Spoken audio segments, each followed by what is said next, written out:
un thé ou un café. Le petit déj à 4h30. Merci. Merci, bonsoir.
Une de mes amies vient à Paris et elle me propose d'aller au chantier. Je suis allé au chantier et j'ai trouvé vraiment génial l'endroit. C'est un endroit insolite, au fin fond de Paris, à Montreuil. C'est ça qui m'a plu surtout. En fait, ça s'appelle le chantier parce que nous sommes d'origine camerounaise et chez nous, au Cameroun, on a des petits lieux comme ça où les gens, après le travail, ils vont dans ces endroits justement très convivial, très familial. Et mon frère qui a créé ce lieu, Stéphane Kingemudio, a fait une référence par rapport à ces chantiers qui existent chez nous. Ah d'accord. Ouais. Et vous êtes de quelle origine? D'origine Vanille. J'avais un CD, je me souviens, quand j'étais en Iran. Il jouait le tango avec beaucoup d'expression. Et la musique était tellement sensuelle. Il jouait Piazzolla.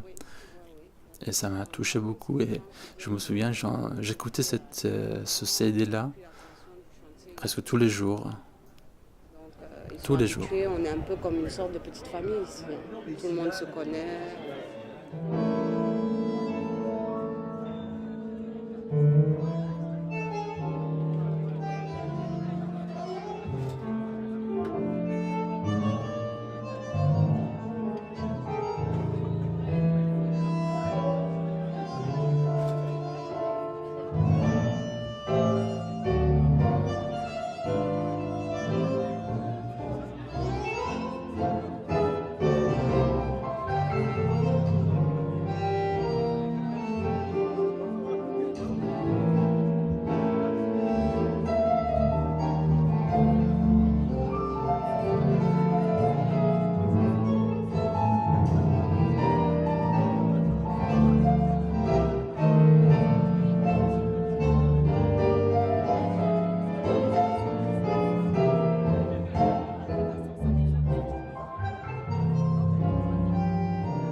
Quand je marche dans la rue, je me balade. Et il y a un endroit où, quelque part, j'entends la musique du tango et ça me hante vraiment. Je m'arrête comme ça et Ouais. Et puis, je sais pas, qu'est-ce qu'il y a dans cette musique? Ce qui m'intéresse, Il y a déjà ça, la musique. c'est comment deux corps se comprennent d'une façon parfaite. Bon, quand on parle de corps, évidemment, il faut aussi parler des âmes. Un corps incarne une âme. C'est la coordination entre deux corps. Pour moi. Ouais, Mais des fois, ça marche pas. Ouais, Parfois, c'est vrai. tu vois, il y a des danseurs, des danseuses qui dansent super bien, vraiment très bien. Mais la connexion, ça, Oui, il est nul. ça passe pas. Oui, ça passe pas. C'est que dans la vie réelle, C'est pas vraiment ça. des fois la femme préfère de faire comprendre à son partenaire de vie C'est ça ce qui est qu'elle étonnant. désire en fait, sans le dire à voix haute, sans le gâcher le mystère, la magie des choses. Et c'est à l'homme d'être assez réceptif et répondre Oui, ouais. au désir de la femme, Ici, il y a pas et au de temps. contraire aussi, évidemment. Très intéressant, je trouve, Je connais mieux la femme. cette danse. Le tango m'a aidé. En fait, tu danses 1 minute, 2 minutes, 3 minutes, 5 minutes, 10 minutes, une soirée, Ouais. comme si c'était une vie, vraiment. Après, tu sors, c'est fini. Ouais. Mais le moment, la soirée où tu danses, c'est vraiment toute Oui, une c'est vie hyper avec... intense. Ouais. Avec des bons moments et des mauvais Tout à fait. moments. Tout à fait. C'est vrai ça. Et surtout ici au chantier, là qu'on reste toute la nuit.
Je peux pas dire que je suis professionnel tango, je suis un amateur. Je le danse juste pour mon plaisir. Mais c'est un plaisir profond. Je serais capable de danser presque toutes les nuits. Le temps passe différemment quand je danse tango. Je danse pendant des heures, 3 heures, 4 heures, 5 heures, 6 heures. C'est tellement prenant. La notion du temps change.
y a quelques mois, je suis allé au chantier, justement. Là, j'ai invité une fille qui était avec sa copine là-bas en train de parler. Je l'ai invitée à danser. Puis elle a accepté. On a dansé. Après, elle m'a dit qu'elle était argentine. Et c'était marrant parce que bon, danser avec une Argentine, c'est quelque chose. Donc on a dansé. Après, elle m'a dit qu'elle faisait des documentaires. Et puis on a échangé nos coordonnées. Et après, elle m'a proposé de faire son personnage dans son film. C'était quelque chose pour moi. J'étais très content.